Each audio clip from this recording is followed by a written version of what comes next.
அனைத்து உரிமை குரல் நண்பர்களுக்கும் வணக்கம். இந்த வெயிலையும் சீமானுக்காக இவ்வளோ பேர் காத்துட்டு இருக்காங்களா அப்படின்னு ஆச்சரியப்படுற வகையில் தமிழ்நாட்டில் இருக்கக்கூடிய முன்னணி ஊடகங்கள் எல்லாமே பார்த்தீங்கன்னா சீமானுடைய செய்தியாளர்கள் சந்திப்பில் குவிஞ்சிருக்காங்க. இது குறித்த முழுமையாக பார்க்க போகிறோம், வாங்க பார்க்கலாம்.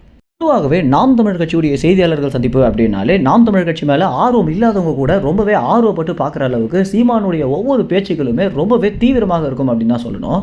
தமிழ்நாட்டுடைய அரசியல் குறித்து நீங்கள் தெரிஞ்சுக்கணும் அப்படின்னா சீமானுடைய ஒரு செய்தியாளர்கள் சந்திப்பு பார்த்தாலே போதும் அப்படின்னு தான் முன்னணி அரசியல் விமர்சகர்கள் கூட சொல்லிட்டு வந்துட்டு இருக்காங்க.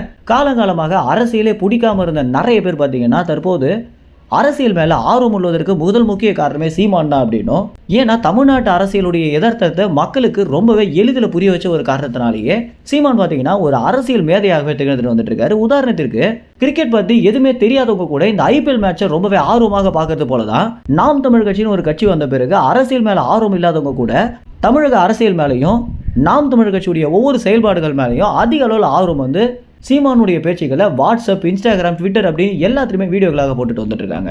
இந்த அளவுக்கு தமிழ்நாட்டுடைய ஒரு அரசியல் சூழலையே மக்கள் மத்தியில் மாற்றி வச்சிருக்காரு சீமான் அப்படின்றது தான் யதார்த்தமான உண்மையாகவே இருக்கு.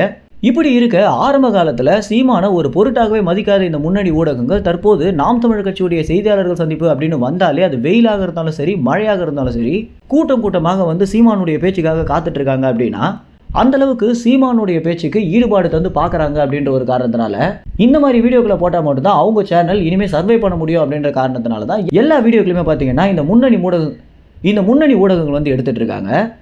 நாம் தமிழ் கட்சியுடைய பொதுக்கூட்டத்திற்கு இவ்வளோ ஊடகங்கள் வராத போது தற்போது செய்தியாளர்கள் சந்திப்புக்கு மைக் வைக்கிறது கூட இடம் இல்லாமல், கேமரா வைக்கிறதுக்கு இடம் இல்லாமல் ஒரு முதல்வருடைய செய்தியாளர்கள் சந்திப்புக்கு எந்த அளவுக்கு கூட்டம் குவியுமோ அதே மாதிரி தான் பார்த்தீங்கன்னா நாம் தமிழ் கட்சியுடைய செய்தியாளர்கள் சந்திப்புக்கு கூட்டம் குவிஞ்சிட்டு இருக்கு.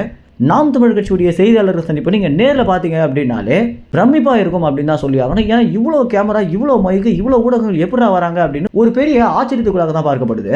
ஏற்கனவே சீமானுக்கு இந்த அளவுக்கு ஒரு ஆரவாரம் இருக்கும்போது தற்போது மாநில அளவில் அங்கீகரிக்கப்பட்ட கட்சியாக நாம் தமிழ் கட்சி மாறி இருக்கு. கிட்டத்தட்ட 8.15 விழுக்காடு வாக்கு வாங்கியிருக்கக்கூடிய நாம் தமிழ் கட்சி தற்போது அங்கீகரிக்கப்பட்ட கட்சியாக மாறி இதற்கு பிறகு முதன்மையான நிறைய விஷயங்கள் நாம் தமிழ் கட்சி தரப்படும் அப்படின்றத யதார்த்தமான உண்மையாகவே இருக்கு. இது குறித்து மக்கள் கூட பார்த்தீங்கன்னா இனிமேல் நாம் தமிழ் கட்சியை எந்த ஒரு இடத்துலையுமே தடை பண்ண முடியாது அப்படின்னும், உங்க கட்சியால ஒரு கவுன்சிலர் சீட்டு வாங்க முடியுமா, எம்பி சீட்டு வாங்க முடியுமா அப்படின்னு கேட்க முடியாது அப்படின்னு, ஏன்னா 26 தேர்தலில் இது எல்லாமே நடக்க போகுது அப்படின்னு நம்மளால 100% சொல்ல முடியும் அப்படின்னு மக்கள் பார்த்தீங்கன்னா நாம் தமிழ் கட்சி குறித்து எல்லா விஷயங்களுமே மக்கள் கருத்துல சொல்லிட்டு வந்துட்டு இருக்காங்க.